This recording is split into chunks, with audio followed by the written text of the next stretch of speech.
Assalamualaikum warahmatullahi wabarakatuh. Perkenalkan, nama saya Selvi Athena. Saya berasal dari kelas AKP 2B. Di sini saya akan mempresentasikan pengantar ekonomi makro. 3 masalah pokok ekonomi. Setiap sistem ekonomi harus menjawab 3 pertanyaan dasar. 1. Apa yang harus diproduksi dan dalam jumlah berapa? What?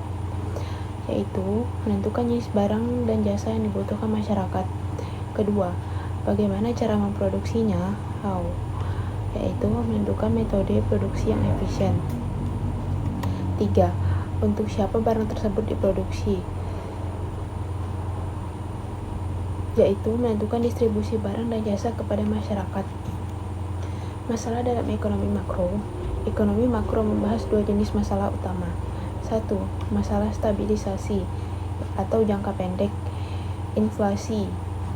Kedua, pengangguran. Ketiga, neraca pembayaran. Kedua, masalah pertumbuhan atau jangka panjang, pertumbuhan penduduk, kapasitas produksi, investasi. Perekonomian nasional.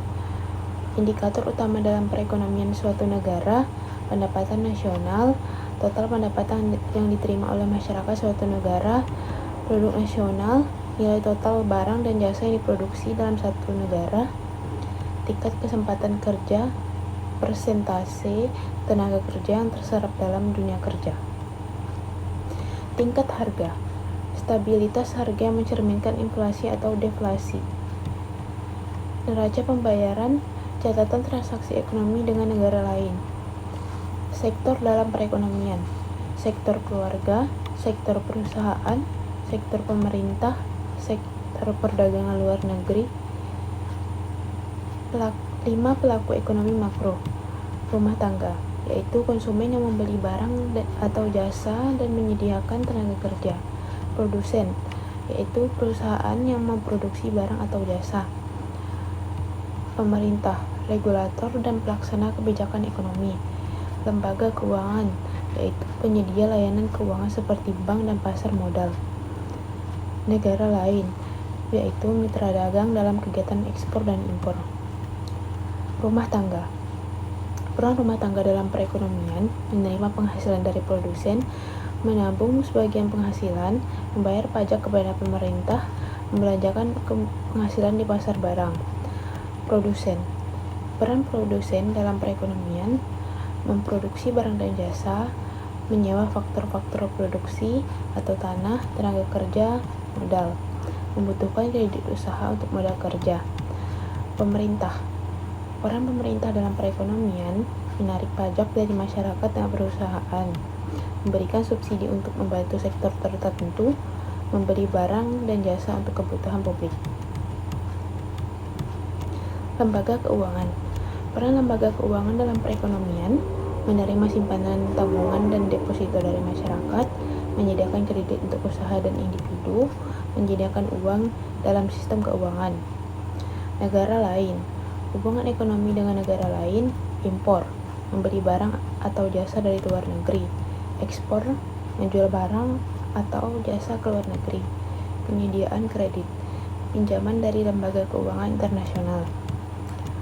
4 pasar dalam ekonomi: pasar barang, tempat jual beli barang dan jasa; pasar uang, tempat transaksi keuangan dan peredaran uang; pasar tenaga kerja, tempat bertemunya pencari kerja dan pemberi kerja; pasar luar negeri, kegiatan perdagangan internasional atau ekspor impor. Pasar luar negeri juga mencakup neraca perdagangan, yaitu selisih antara ekspor dan impor suatu negara. Nilai tukar mata uang atau risiko harga ekspor dan impor. Cadangan devisa, simpanan mata uang asing suatu negara. Pendapatan nasional. Pendapatan nasional adalah jumlah pendapatan yang diterima masyarakat dari faktor produksi dalam satu periode, biasanya 1 tahun. Manfaatnya: indikator perkembangan ekonomi, mengukur kesejahteraan masyarakat, menentukan arah kebijakan ekonomi.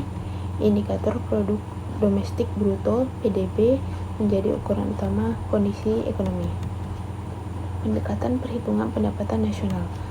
Pendekatan produksi, yaitu menghitung total produksi barang dan jasa, Pendekatan pendapatan, yaitu menghitung total atau pendapatan dari faktor produksi. Pendekatan pengeluaran, yaitu menghitung total pengeluaran sektor ekonomi. Pendekatan produksi. Pendekatan produksi membagi ekonomi dalam 9 sektor utama. 1. Pertanian, peternakan, kehutanan, perikanan, pertambangan dan penggalian, industri pengolahan, listrik, gas dan air bersih, konstruksi, perdagangan, hotel dan restoran, pengangkutan dan komunikasi, keuangan, real estate dan jasa perusahaan, jasa-jasa lainnya termasuk layanan pemerintah. Pendekatan pendapatan, menghitung jumlah balas jasa faktor produksi, upah dan gaji, sewa tanah, bunga modal, keuntungan perusahaan, penyusutan dan pajak tidak langsung. Pendekatan pengeluaran, menghitung dari total pengeluaran dalam ekonomi. Konsumsi rumah tangga C, investasi oleh perusahaan I, pengeluaran pemerintah G. Ekspor neto sama dengan X kurang M, yaitu ekspor dikurangi impor. Rumus Y sama dengan C tambah I tambah G tambah dalam kurung X kurang M. Indikator ekonomi turunan PDB, produksi nasional bruto PNB, yaitu PDB ditambah pendapatan dari luar negeri. Produk nasional neto PNN, harga pasar, PDB dikurangi penyusutan modal. Produk nasional neto biaya fokus produksi, yaitu PNN, harga pasar dikurangi pajak tidak langsung neto. Pendapatan per kapita, indikator ekonomi yang dihitung berdasarkan jumlah penduduk. Manfaat perhitungan pendapatan nasional, mengetahui sektor ekonomi suatu negara, melihat perkembangan ekonomi dari waktu ke waktu, membandingkan ekonomi antara wilayah dan negara, dasar dalam pengambilan kebijakan ekonomi, tujuan kebijakan ekonomi makro. Pendapatan nasional real tinggi, pertumbuhan ekonomi yang baik, kesempatan kerja tinggi, yaitu mengurangi pengangguran, stabilitas ekonomi, yaitu inflasi rendah dan terkendali, peningkatan kapasitas produksi, yaitu optimalisasi sumber daya, distribusi pendapatan merata, yaitu mengurangi kesenjangan sosial, neraca pembayaran seimbang, yaitu menjaga stabilitas ekonomi internasional. Sekian presentasi dari saya. Wassalamualaikum warahmatullahi wabarakatuh.